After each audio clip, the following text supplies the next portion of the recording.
Oke, selamat pagi. Bertemu kembali dengan saya Eko Aris dari Program Studi Mekatronika, Fakultas Vokasi Universitas Sanata Dharma Yogyakarta.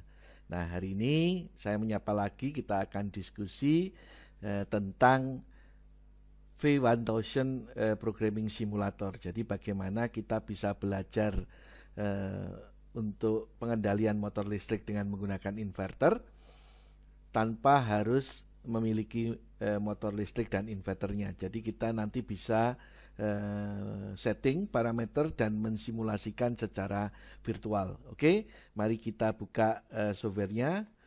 Ini adalah softwarenya V1000 Programming Simulator dari Yaskawa.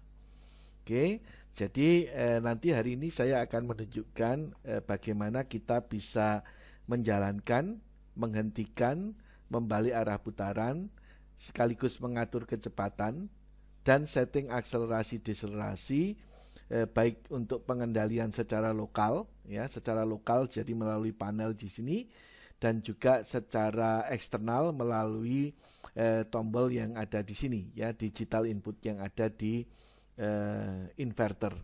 Ini adalah tampilannya. Kemarin saya sudah menjelaskan bahwa ini adalah tampilan persis panel yang ada di inverter. Ini adalah power untuk on off-nya. Ini setting S1, S2, S3-nya.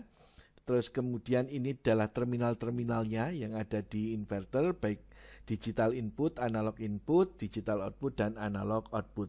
Sedangkan ini adalah visual untuk tampilan putaran dari motor. Nanti kalau putarannya clockwise maka ini positif, kalau putaran counterclockwise ini adalah negatif. Nah, untuk memulai di situ sekarang kita akan coba menjalankan secara lokal. Jadi nanti kita menjalankan secara forward, reverse, mengatur akselerasi, deselerasi, terus kemudian mengatur frekuensi secara lokal dulu. Oke? Jadi setelah kita on kan, di sini akan muncul tampilan seperti ini, ya. Dan untuk menjalankan secara lokal, kita tinggal menekan tombol lokal yang ada di sini sampai indikator lampunya menyala. Jadi kalau indikator lampu di sini menyala, dia ini dijalankan secara lokal. Kalau ditekan lagi maka ini mati, maka dijalankan secara eksternal.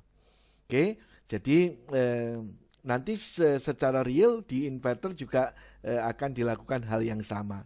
Hanya saja untuk di inverter tentunya teman-teman harus menyambungkan untuk powernya dari inverter dan output dari motor. Silakan ikuti di manualnya. Di sini bisa dibuka manualnya juga, sudah ada manualnya. Ini sudah saya buka manualnya bagaimana kita nantinya melakukan proses penyambungan. Nah, di sini Anda lihat di sini berdasarkan dengan nameplate-nya, terus kemudian bagaimana kita menyambung motor. Nanti tergantung dari inverter Anda, itu ada yang inputnya 1 pas, ya, outputnya 3 pas, ada yang inputnya 3 pas, outputnya 3 pas, gitu ya. Karena kita memang ini untuk outputnya adalah untuk mengendalikan motor AC 3 fase. Oke, jadi untuk nanti kalau teman-teman secara real menggunakan inverternya maka perlu dilakukan proses penyambungan baik power maupun ke motor. Oke ya. Nah, kalau secara virtual di sini maka ini sudah disambung, jadi kita nanti tinggal mengatur parameter. Oke, kita jalankan secara lokal. Nah, kalau kita jalankan secara lokal, nanti kita tinggal menekan tombol run untuk jalan dan menekan tombol stop untuk berhenti. Jadi kalau lokal di sini kita menjalankan semua dari panel, mengatur kecepatan dari panel, terus membalik arah putaran dari panel, memberikan akselerasi, deselerasi juga semua dari panel. Nah, di sini yang belum adalah mengatur frekuensi. Maka kita tinggal menekan tombol enter. Itu sama persis dengan saat kita nantinya menggunakan inverter sesungguhnya. Kemudian dengan menggunakan panah atas, kita atur frekuensinya. Misalnya adalah 50 Hz yang ada di sini, kita tekan enter. Maka yang ada di sini, kalau kita jalankan run, maka motor akan berputar forward di sini, clockwise. Nah, di sini akselerasinya defaultnya setting adalah 10 detik. Jadi dari 0 sampai menuju 1500 rpm ini butuh waktu 10 detik. Kalau kemudian deselerasinya juga 10 detik. Jadi kalau saya hentikan, maka dia butuh waktu 10 detik sampai dia berhenti. Nah, nanti kita bisa mengatur akselerasi dan deselerasi. Nah, sekarang kita ingin menjalankan itu secara forward sama reverse. Maka di sini jalannya adalah defaultnya forward atau clockwise. Maka untuk memutar counterclockwise kita tekan panah atas. Maka di sini Anda lihat ini adalah forward. Maka saya tekan enter. Kemudian di sini saya tekan panah atas lagi, maka dia akan berputar reverse. Tadi untuk menuju 0 butuh waktu 10 detik, kemudian untuk menuju ke maksimal dia butuh waktu 10 detik. Gitu ya.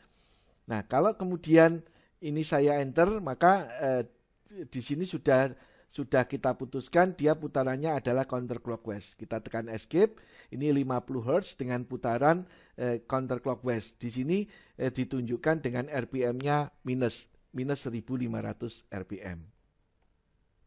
Oke, kalau saya ingin menjalankan forward lagi, saya tekan panah atas, saya tekan enter, kemudian saya tekan panah atas, maka di sini berputar forward. Gitu ya. Saya tekan enter. Oke. Nah, kemudian saya escape, ini tampilan awal, di sini adalah frekuensinya 50. Kalau saya tekan stop, maka dia berhenti. Gitu ya. Saya tekan run. Oke, kemudian saya tekan stop. Maka dia berhenti dengan waktu 10 detik. Nah, bagaimana untuk mengatur supaya dia akselerasi deselerasinya lebih cepat? Maka saya atur di sini dengan panah bawah sampai menuju parameter. Saya tekan enter. Untuk akselerasi kita pilih di C101. Maka di sini muncul tampilannya acceleration time. Kalau kita tekan enter, maka dia akan bergeser. C01 di sini defaultnya 10. Maka dengan menggunakan panah kanan di sini, kita menuju ke posisi yang akan kita ganti. Kemudian panah bawah, saya tekan panah kanan lagi, saya akan menaikkan menjadi 2 detik. Tadi 10 detik, saya tekan enter. Kemudian kalau deselerasinya, saya menuju ke C102, saya tekan enter, ini defaultnya 10 detik, saya tekan panah kanan, saya tekan panah bawah untuk menuju ke 0, kemudian saya geser, saya tekan panah atas untuk menuju ke 2 detik. Kemudian saya tekan enter. Oke, kemudian saya escape di sini. Nah, di sini tampilannya adalah 50, tetapi nanti kalau saya jalankan, maka untuk mencapai kecepatan maksimalnya dia hanya butuh waktu 2 detik. Saya tekan enter, 2 detik sudah mencapai kecepatan maksimal. Saya tekan stop, 2 detik dia berhenti. Saya tekan run, 2 detik kecepatan maksimal. Kemudian kalau saya balik, saya tekan enter di sini, saya balik, reverse, maka dia akan membalik putarannya. Saya tekan forward, dia membalik putarannya. Oke, saya tekan enter. Itu bagaimana caranya kita menjalankan, menghentikan, membalik arah putaran, dan mengatur kecepatan, sekaligus akselerasi dan deselerasi secara lokal. Oke, saya tekan stop. Nah, maka bagaimana caranya kita supaya kita bisa menjalankan itu secara eksternal? Maka ini saya tekan lagi sehingga indikator lokalnya dia mati. Nah, dengan seperti ini maka kita bisa menjalankan itu secara eksternal. Nah, caranya adalah kita mengatur parameter lagi. Nah, di sini di sini nanti yang kita bisa atur adalah menjalankannya ini secara eksternal, terus kemudian mengatur frekuensinya bisa secara lokal atau bisa secara eksternal. Nah, sekarang saya akan menjalankan secara eksternal, tetapi frekuensinya nanti saya atur secara lokal. Maka yang harus saya lakukan, saya menuju ke parameter, saya tekan enter, saya menuju ke parameter, sebentar, saya tekan enter, saya menuju ke panah atas. Nah, B1 ini frekuensi reference selection. Ya. Kalau saya enter, di sini defaultnya 1. 1 itu artinya menggunakan analog input, ya, analog input yang A1 di sini. Nah, saya ingin coba mengatur kecepatannya masih dari lokal. Maka ini saya ganti dengan angka 0. Maka untuk frekuensinya nanti saya mengaturnya tetap dari lokal. Nah, sekarang untuk B02 ini adalah untuk menjalankannya. Saya tekan enter. Nah, ini defaultnya 1, berarti kalau 1 di sini isinya adalah menjalankan dari digital input. Oke, ini sudah bernilai. Kalau kita isi 0 nanti ya, kalau kita isi 0 di sini berarti menjalankannya dari lokal run di sini. Nah, ini maka isinya adalah 1. Kita tekan enter. Oke, kita tekan escape. Nah, di sini kenapa 50? Karena tadi kita mengatur frekuensinya secara lokal, ya, secara lokal. Jadi kalau saya tekan enter yang ada di sini, maka kita bisa mengatur frekuensinya secara lokal. Ya. Oke, kita atur 50. Nah, sekarang untuk menjalankan ini sudah tidak bisa lagi, ya. Dari run stop ini tidak bisa, kita harus dari tombol eksternal. Ini adalah jalan secara forward dengan frekuensi 50 Hz, ya. Stop di sini juga, oh, di sini masih bisa di stop di sini. Oke ya. Oke, kalau gini saya matikan. Kalau saya jalankan S2 di sini, maka dia jalannya adalah forward. Kalau ini saya matikan, ya, seperti itu. Oke. Nah, tetapi tadi frekuensinya diatur dari internal, dari lokal, ya. Jadi kita masih mengatur frekuensi dari lokal. Bagaimana nanti kalau frekuensinya diatur dari eksternal analog input. Tapi ini yang menjadi catatan tadi, ternyata ini tombol stop ini difungsikan, dia masih bisa, ya. Itu nanti kita cek kalau secara real bagaimana, gitu ya. Secara real apakah dia bisa dihentikan dengan menggunakan tombol stop yang ada di sini. Ya, nanti kita cek untuk realnya. Ini kalau di sini masih bisa dihentikan dari tombol stop yang ada di sini. Sehingga nanti tapi yang tombol run-nya tidak berfungsi, ya, tombol run-nya tidak berfungsi. Yang berfungsi adalah digital input untuk menjalankan. Yang tombol stop-nya di sini masih berfungsi. Nah, nanti di sini mungkin butuh pengaturan atau nanti kita cek lebih lanjut bagaimana untuk yang real di inverternya. Nah, sekarang bagaimana kalau kita ingin frekuensinya diatur tidak secara lokal, ya? Maka kita akan menuju ke parameter. Kita tekan enter. Nah, kita menuju ke menuju ke B, ya. Sebentar. Oke, ini saya naikkan B.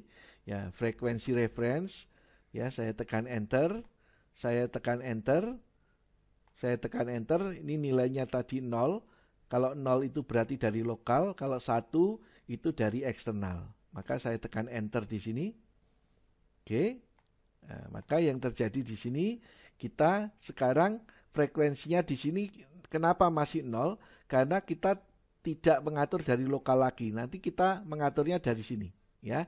Anda lihat di sini kalau analog inputnya ini saya putar, maka frekuensinya di sini akan berubah, ya. Maka ini menggunakan analog input dari A1. Jadi kalau nanti realnya ini harus kita wiring A1, ya, dengan common di sini dan V di sini. Jadi di sini ada potensio nanti yang kita pasangkan. Oke. Nah, maka kalau kemudian kita jalankan S1, kemudian ini kita atur frekuensinya. Nah, maka dia akan berputar sesuai dengan putaran. Kalau saya maksimalnya adalah 60, berarti 1800. Kalau saya set ini ke 50 misalnya gitu ya, ini sekitar 50 gitu, itu sekitar 1500. Kemudian kalau saya matikan maka dia berhenti. Kalau saya S2 ini saya jalankan, dia berputar, berkebalikan. Oke, demikian yang bisa saya sampaikan. Maka dengan menggunakan V1000 Programming Simulator di sini, kita dapat mensimulasikan pengendalian motor AC 3 pas kita ya dengan menggunakan inverter, dan produk inverternya adalah inverter dari Yaskawa V1000 atau Yaskawa V1000. Jadi dengan begitu kita bisa explore parameter-parameternya, kita bisa bagaimana pengaturan-pengaturannya, kita bisa melakukan itu secara virtual sekaligus mensimulasikan itu secara virtual, sehingga kita bisa belajar pengendalian motor AC 3 pas dengan menggunakan inverter tanpa harus memiliki motor listrik dan inverternya, sehingga tentunya akan lebih mudah, akan lebih murah, akan lebih cepat meningkatkan kompetensi kita untuk pengendalian motor AC 3 pas dengan menggunakan inverter. Demikian yang bisa saya sampaikan, semoga bermanfaat. Terima kasih.